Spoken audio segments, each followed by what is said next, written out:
වහන්සේ ප්‍රශංසා වේවා. අද දින ස්වාමීන් වහන්සේ මේ උදෑසන ඔබ හමුවේ වචනේ තබන්ට දුන්නා වූ කරුණාව නිසා එනම් උන්වහන්සේගේ දීවිමේ කරුණාව ගැන අපි උන්වහන්සේට ස්තුති කරනවා. ස්වර්ගික භෝජනේ අද දවසේ ස්වර්ගික භෝජනේ එනම් අපි උන්වහන්සේව හඳුනා ගනිමු. අපි උන්වහන්සේව හඳුනා ගනිමු කියන තේමාව තමයි අද දවසේ. ආමේන්. මේ වචනේ කියනවා මෙන්න මේ ආකාරයෙන් අපි බැලුවොත් යෙසායා පොතේ 13 යෙසායාගේ 3 සිට 4 දක්වා අපි බැලුවොත් ගොනා ඔහුගේ අයිතිකාරයද කොටලෝගේ ස්වාමියාගේ පට්ටියද දනි. ඒත් ඊශ්‍රායල් දන්නේ නැත. මාගේ සෙනඟ කල්පනා කරන්නේ නැතයි කියනසේක. අනේ පාපිෂ්ඨ වූ ජාතියක්ය. අයිතිකමෙන් බර වූ සෙනඟක්ය. නපුරුකම් කරන වංශයක්ය. දූෂ්‍ය ලෙස ක්‍රියා කරන දරුවෝය. ඔහු ස්වාමින් වහන්සේ අත්හැර ඊශ්‍රායල්ගේ ශුද්ධෝත්තමයන් වහන්සේ පාකුට වෙන් වී පස්සට හැරියේ. ප්‍රිය සහෝදර සහෝදරිය, මෙතනදී අද දවසේ ස්වාමීන් වහන්සේ දෙන මේ වචනේ බොහෝ මිනිසයන් අද වෙලා තියෙන දෙවියන් වහන්සේ ගැන හරි අවබෝධයක් නැහැ. ඔවුන් දෙවියන් වහන්සේ ගැන දැනගන්නව වෙනුවට ඔවුන් මිනිසයන්ගේ මානසික හඬවල් වලට යොමු වෙලා තිබෙනවා.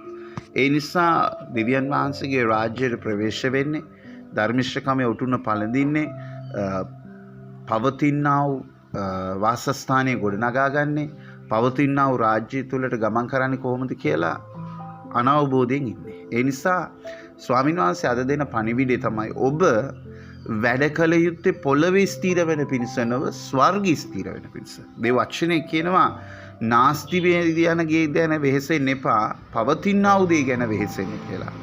එහෙනම් උන්වහන්සේ අද දවසේ කියන ඔබේ ජීවිතේ ඔබ කතත් බොතත් මොන දේ කරතත් ඔබගේ එකම අරමුණ විය යුත්තේ ඒ ස්වර්ගීය රාජ්‍ය කෙරෙහි ස්ථිර වෙන්න. හලෙලූයා. අද කාලේ විවිධ ඉගැන්වීම්, ඒ වගේම විවිධ දර්ශනයන් ඇවිල්ලා තිබෙනවා. ඒ වගේම කිතුණු සභාව මුලා කරන, කොල්ලකන විවිධ ඉගැන්වීම් ඇවිල්ලා තියෙනවා. නමුත් ඔබ දෙවියන් වහන්සේගේ රාජ්‍යයේ මත, ඔබ දෙවියන් වහන්සේගේ වචනයේ මත සිහි කල්පනාවෙන් යුක්තව දෙවියන් වහන්සේව හඳුනාගන්න. අද ඊශ්‍රායල් ජනතාව එදා මුලා වුණේ ඔවුන් වෙනත් දෙවිවරු පස්සේ, ඇදහිලි ක්‍රම පස්සේ ගියේ ඒ ඊශ්‍රායල් අතරේ හිටපු නොහැදිලිකාර, ඒ වගේම දෙවියන් වහන්සේ නොහඳුනන්නා වූ අය විතරයි.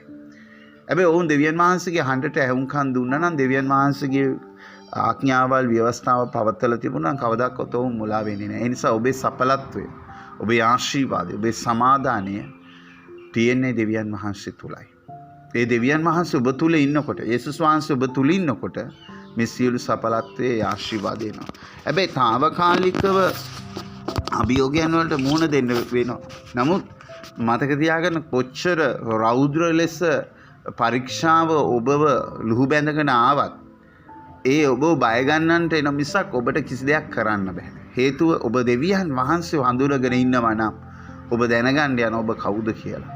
එන ඔබ කවුද කියලා දැනගන්න ඔබ දෙවියන් වහන්සේව හඳුනා ගන්න අවශ්‍යයි.